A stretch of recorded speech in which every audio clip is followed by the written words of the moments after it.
देखिए, आपने भागवत जी में अध्ययन किया होगा, उसमें दत्तात्रेय भगवान का एक उपाख्यान आता है। उसमें उन्होंने 24 गुरु माने थे। अब यहाँ पे थोड़ा कंफ्यूजन होता है कुछ लोगों को कि 24 गुरु उन्होंने बनाए। बनाना अलग होता है, मानना अलग होता है। तो उन्होंने बनाए नहीं थे, माने थे। हमारे जीवन में जैसे शिक्षा गुरु होता है, दीक्षा गुरु होता है। तो दीक्षा गुरु एक होता है और शिक्षा गुरु हजार होते हैं, जिससे मैं कुछ सीख लूं। मैंने आपसे कुछ सीख लिया, समझ लो आप मेरे शिक्षा गुरु हो गए। तो ये हजारों बन सकते हैं, क्योंकि सीखेंगे तो हम हर किसी से। लेकिन दीक्षा गुरु जीवन में एक ही होना चाहिए, इसको नहीं बदला जा सकता। इसीलिए कहते हैं कि जब भी दीक्षा लो थोड़ा सोच समझ कर लो, एक बार नहीं हजार बार सोचो। और जब आपके जीवन में अच्छा गुरु आ जाए, जब आपके जीवन में अच्छा गुरु का आगमन हो जाए, बिना देरी किए आपको शिक्षा जरूर लेनी चाहिए और दीक्षा भी ले लेनी चाहिए।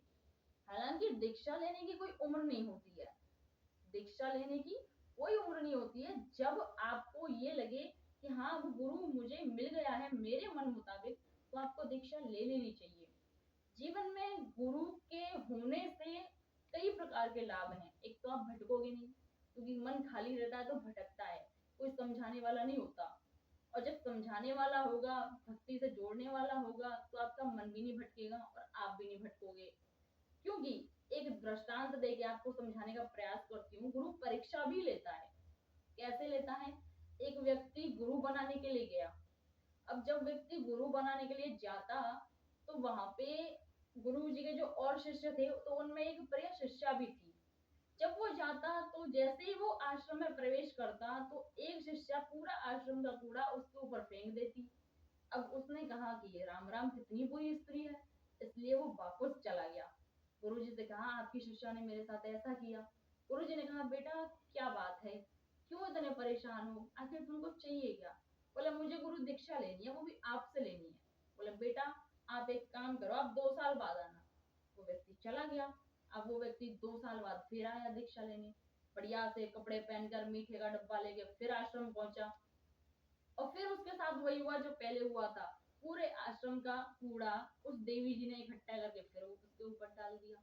अब वो फिर चिंता में पड़ गया, बोले गुरु जी ये दूसरी बार हो गया।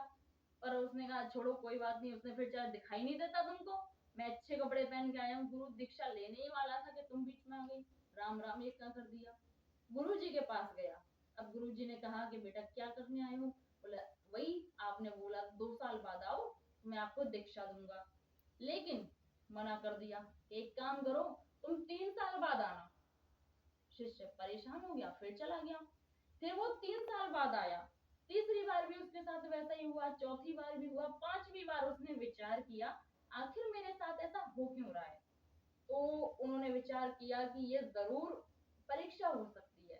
तो उसके मन में थोड़ा समझ आई, वो समझदार बना थोड़ा सा, वो गया। इस बार उसके ऊपर कूड़ा भी गिरा तो उसने कुछ नहीं कहा, बोला कोई बात नहीं। इतने में वो शिष्य मुस्कुराई, गुरुजी के पास गई। उन्होंने कहा गुरुजी घड़ा पक चुका है, अब ये पानी भरने योग्य हो गया है, तो अपना ज्ञान रूपी पानी, अपना ज्ञान रूपी अमृत इसमें भर दीजिए। वो शिष्य गुरु के पास पहुंचा, कहा कि अब क्या करने आए हो? बोले अब आपके चरणों का दास बनने आया हूँ, अब मुझ पर कृपा करो, मेरे जीवन पर कृपा करो। अब तक मैंने अपना जीवन फालतू के प्रपंच में, फालतू के सोने में, फालतू के खाने में व्यक्त किया। अब मैं भक्ति मार्ग में आगे बढ़ना चाहता हूँ, कृपया मुझे दीक्षा दें और मुझे अपना आशीर्वाद दें, ताकि मैं आप जैसे संतों की संगति से अपने जीवन का उद्धार कर सकूं। तब गुरु जी ने उसको अपनी दीक्षा दी। तो गुरु परीक्षा लेता है।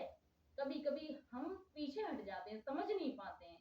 गुरु बुरा नहीं होता, गुरु जो कहेगा सही कहेगा। और वो बात आपको आज बुरी लगेगी, लेकिन आने वाले समय में आपको जरूर समझ में आएगा कि गुरु जो कहता है वो बिल्कुल सही है। इसलिए जीवन में गुरु जरूर बनाए